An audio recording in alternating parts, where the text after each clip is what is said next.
Bienvenidos nuevamente a mi ingeniería aplicada. El tema que vamos a tratar hoy es vapor industrial. Vamos a hablar un poco sobre algunos temas introductorios y algunas generalidades.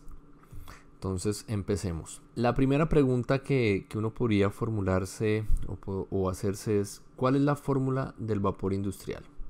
¿Tiene el vapor industrial alguna fórmula que podamos entender fácilmente? Y la respuesta es sí. La fórmula del vapor industrial es simple: agua más calor. No necesitamos nada más. En este momento, ¿no? Viéndolo desde un concepto muy simple. Obviamente, cuando avancemos un poco más, veremos que al agua se le pueden agregar ciertos químicos, pero por el momento, la idea de que el vapor industrial es agua en estado de vapor es así de simple. Necesitamos agua y calor. Si vemos un poco la definición de vapor, encontramos que es el estado de agregación de la materia en que las moléculas interaccionan débilmente entre sí, sin formar enlaces moleculares, adoptando la forma y el volumen del recipiente que los contiene. Esto es muy familiar a un gas. Por lo tanto, concluimos que en el agua el estado de vapor es un estado gaseoso. Y al ser un gas, pues este se puede comprimir a diferencia del agua en estado líquido. Teniendo en cuenta que vamos a hablar entonces de vapor de agua, analicemos el agua. Es importante conocer cuál es el comportamiento térmico del agua, por qué se vuelve vapor y qué características tiene. Entonces ya sabemos que los componentes principales es agua y calor. Al proporcionar calor al agua, lo que estamos haciendo es dándole una energía cinética al líquido, haciendo que pues los enlaces sean débiles y se puedan separar para que formen un gas. Como vemos aquí, algunas moléculas se separan formando el gas, formando el vapor, y pues simplemente va a tener, digamos que esa característica. Creo que todos hemos visto cómo luce el vapor, independientemente si hemos estado en una industria o no. Es un proceso muy común dentro de nuestras vidas. Estando en una cocina, creo que lo hemos visto muchas veces. Pero ¿qué pasa realmente? ¿Qué se necesita para poder llegar a obtener ese vapor? Vamos a tener dos conceptos importantes antes de ir hacia conceptos industriales. Necesitamos revisar esto detenidamente, y es que tenemos calor sensible y calor latente, y hay que diferenciar muy bien los dos conceptos. Así que vamos con el calor sensible. Resulta que el calor sensible, por definición, es el calor necesario para llevar un líquido, en este caso el agua, a su punto de ebullición.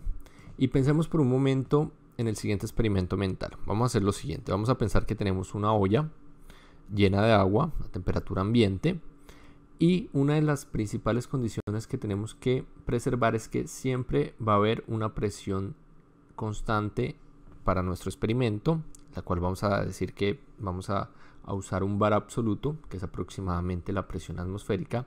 Por lo tanto, la única condición que debe haber para nuestro experimento es que la presión sea constante. Eso se puede lograr ya sea dejando la tapa entreabierta o por medio de un mecanismo que cada vez que la presión suba de cierto nivel, pues alivie. Podría ser una válvula, pero pensemos por el momento que pues simplemente dejando la tapa entreabierta, pues vamos a poder tener esa condición. Entonces, aplicando calor, aumentamos la temperatura del líquido, pasamos de 25 grados a 50 hasta llegar a 100 grados a su punto de ebullición, y es allí donde pues el líquido va a empezar a convertirse en vapor. Digamos que durante este proceso pueden haber algunas partículas de vapor también. Hasta llegar al punto de ebullición es donde vamos a encontrar pues el comportamiento más notorio.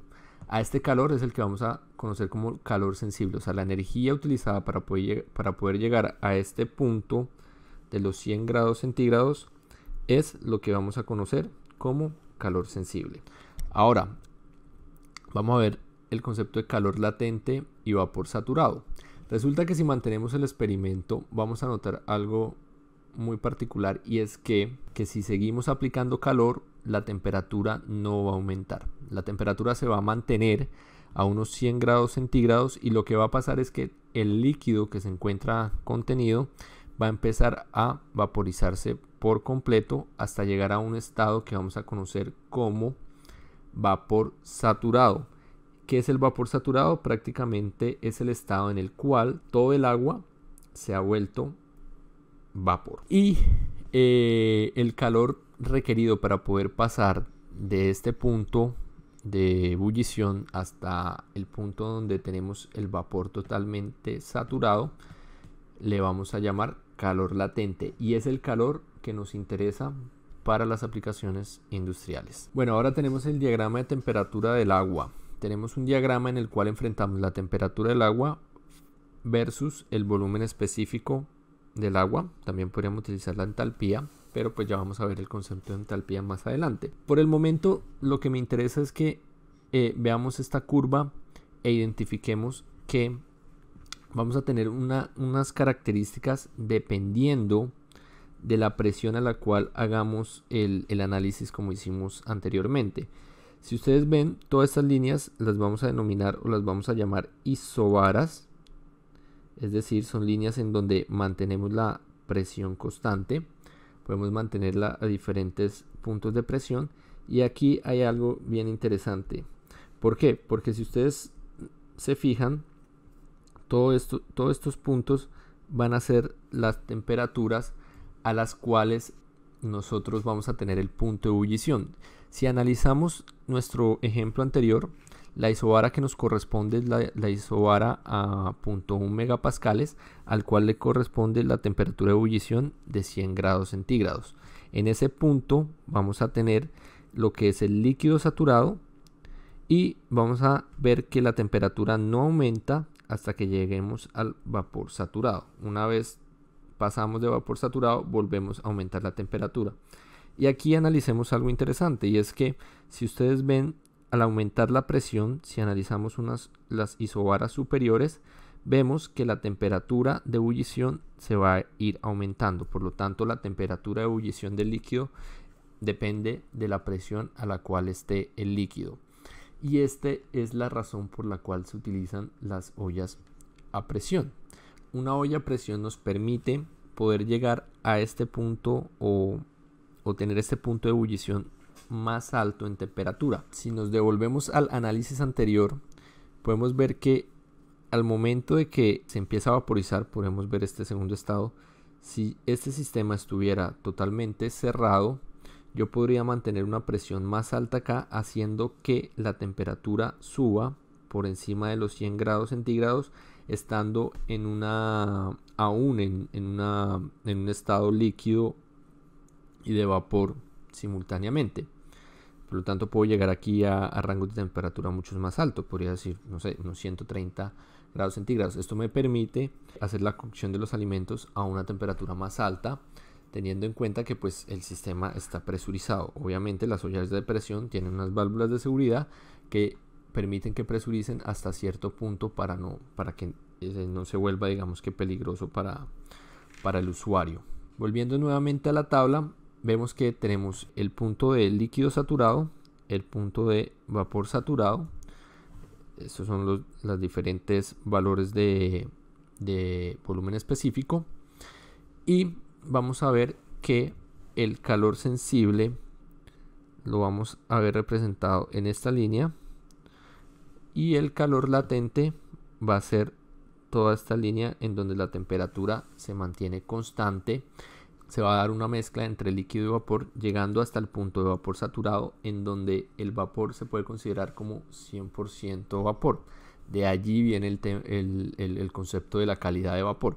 O sea, en el punto saturado el vapor tiene una calidad del 100% porque es 100% vapor, pero en cualquier punto de esta constante simplemente vamos a tener un valor diferente o un valor inferior a 100% en la calidad de vapor. Una vez pasamos el punto de vapor saturado, podemos seguir agregando calor al sistema y vamos a nuevamente aumentar la temperatura, pero tenemos el vapor sobrecalentado, y la característica del vapor sobrecalentado es que es un vapor saturado al cual se le sigue aplicando calor. Este aumenta la temperatura, pero su eficiencia de transferencia térmica baja, por lo tanto no es muy utilizado en los procesos industriales de transferencia térmica. Bueno, y tenemos entonces nuestra curva de saturación del agua, el cual pues es prácticamente la gráfica que vimos anteriormente, solamente que pues aquí la vemos representada en una gaussiana,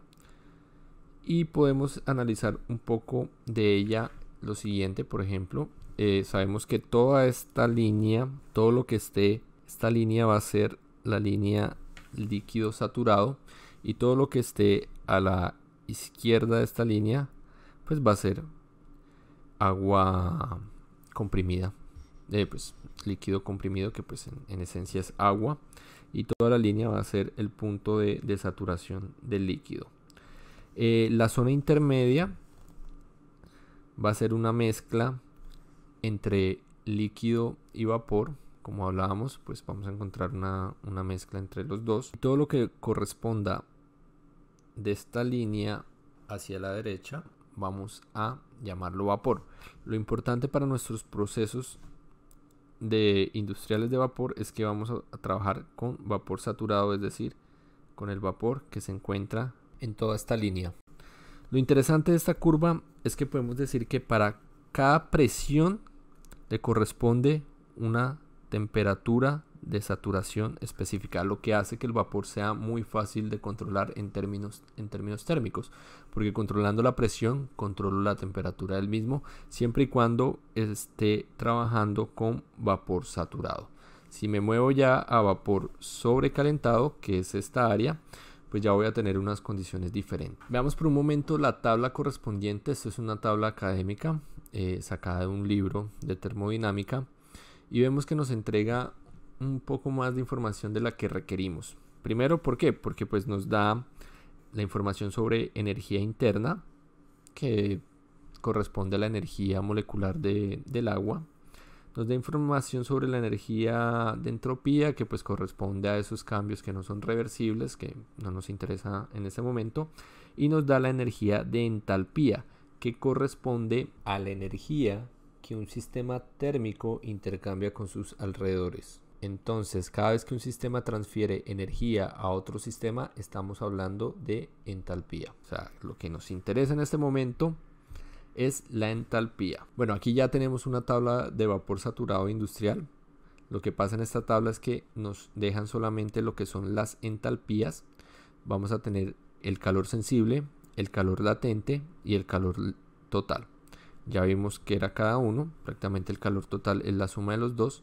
Y si ven, solamente nos van a dar la información sobre el volumen específico para el vapor y pues asimismo la densidad. Y como hablamos anteriormente, a cada presión le corresponde un punto de ebullición, una temperatura de ebullición. Esto es lo que hace pues que sea bastante controlable. Ya esto es una tabla pues de un fabricante industrial, Spirax-Sarco, como vemos.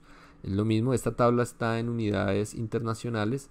Podemos encontrar esta misma tabla en unidades imperiales, y lastimosamente, pues como hablamos en charlas anteriores, son más populares las unidades imperiales en este tipo de industria, y vamos a encontrar más información con respecto a esas tablas, pero por el momento podemos verlas en unidades internacionales, no hay problema, simplemente es para entender el concepto. Aplicaciones de vapor.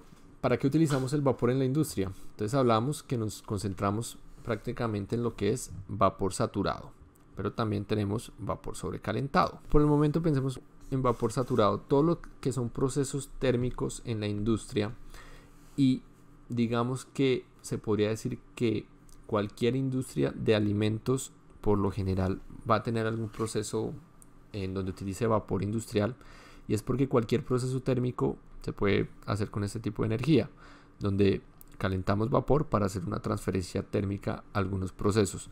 Vamos a ver que podemos tener cocción de alimentos, pasteurización, ultrapasteurización de productos, intercambiadores de calor, esterilización de productos, humidificadores, etc. Lo que es el vapor sobrecalentado se utiliza más que todo ya para procesos de movimientos mecánicos. Uno muy conocido es, por ejemplo, la generación eléctrica en turbinas.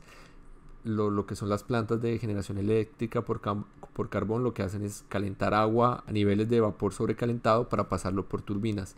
La idea de que sea sobrecalentado es que se garantiza que no va a haber líquido en el vapor, por lo tanto pues se puede conservar la turbina de forma adecuada, ya que si se encuentran partículas de líquido dentro del paso de las turbinas, pues pueden dañarlas. Pero para nuestro caso en particular vamos a concentrarnos un poco en lo que es vapor saturado en procesos industriales, procesos térmicos mayormente. ¿Cómo se usa el vapor en un proceso térmico? El ejemplo más común y más usado es la marmita. Prácticamente una marmita, para los que no conocen el concepto de marmita, es un equipo fabricado en acero inoxidable, el cual tiene una camisa, se llama normalmente una camisa por donde podemos ingresar, en este caso el vapor. Algunas marmitas usan agua caliente, pero en las industrias que tienen vapor industrial, pues vamos a utilizar el vapor para dicho proceso. ¿Cuál es el objetivo de la marmita?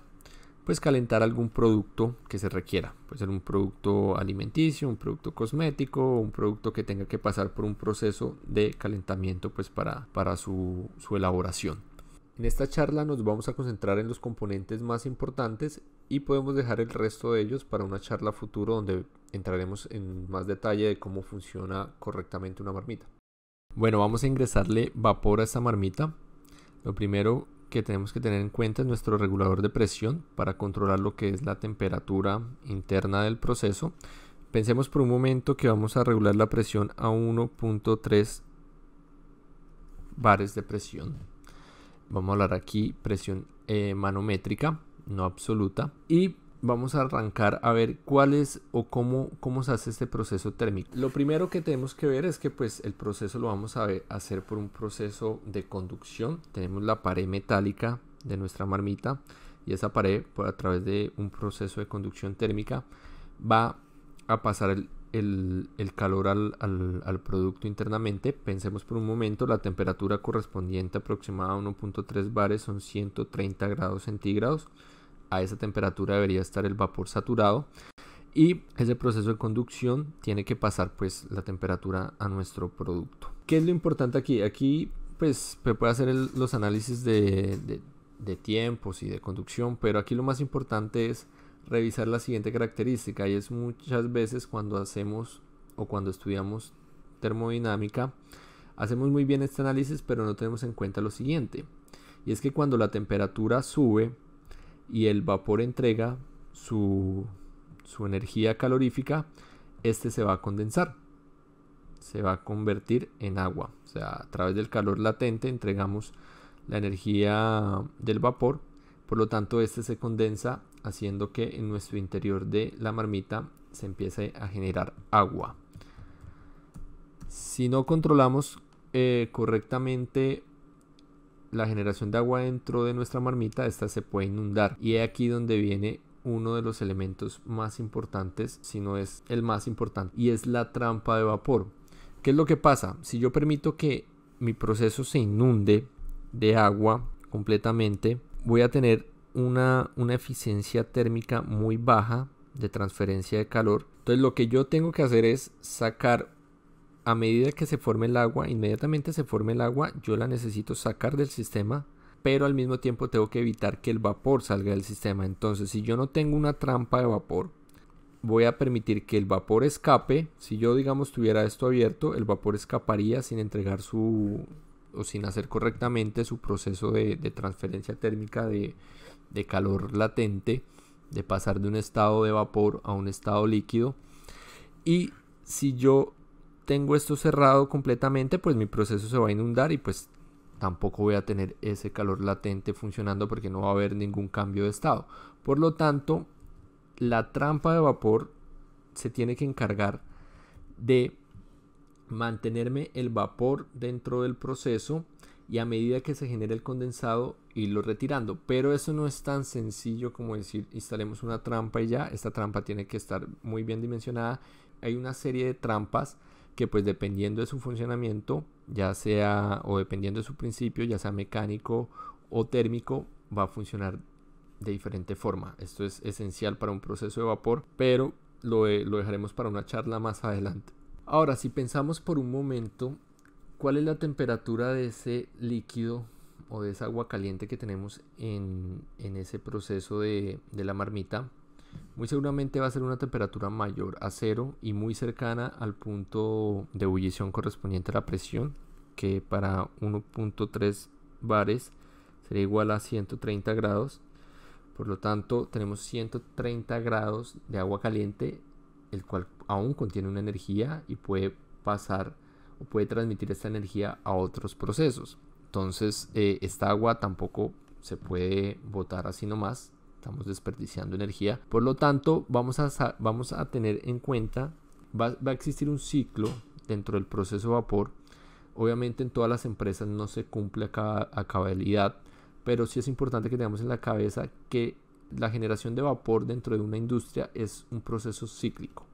Nosotros arrancamos por la caldera, vamos al distribuidor de vapor, hacemos nuestro proceso térmico con el vapor, llámese marmita, cualquier procedimiento que necesitemos. Trampeamos ese vapor a través de una trampa de vapor y el condensado resultante lo vamos a llevar a un tanque que vamos a denominar tanque de condensado, y este mismo tiene que ser retornado nuevamente a la caldera. Esto nos da un proceso cíclico y nos permite o nos da la ventaja de que la eficiencia energética para nuestros procesos de vapor sea la mejor posible. Como lo he dicho, esto no se cumple en todas las industrias, pero es importante que lo tengamos en mente. Por el momento vamos a terminar acá. Obviamente faltan muchos más temas por ver. Cada uno de estos ciclos, cada uno de estos procesos tiene un sinfín de temas adicionales, pero los vamos a ir viendo con calma. Por el momento la idea es que te hayas llevado una buena idea de qué es el vapor, cómo se utiliza el vapor en la industria, cuáles son, digamos, sus principales ventajas y características, y estaríamos listos para un tema futuro. Muchas gracias y espero verlos en un siguiente video. Si te gustó el video, déjamelo saber con un me gusta o un comentario. Cualquier sugerencia obviamente también en los comentarios, y no olvides suscribirte para estar atento a cualquier nuevo video que vayamos subiendo. Gracias.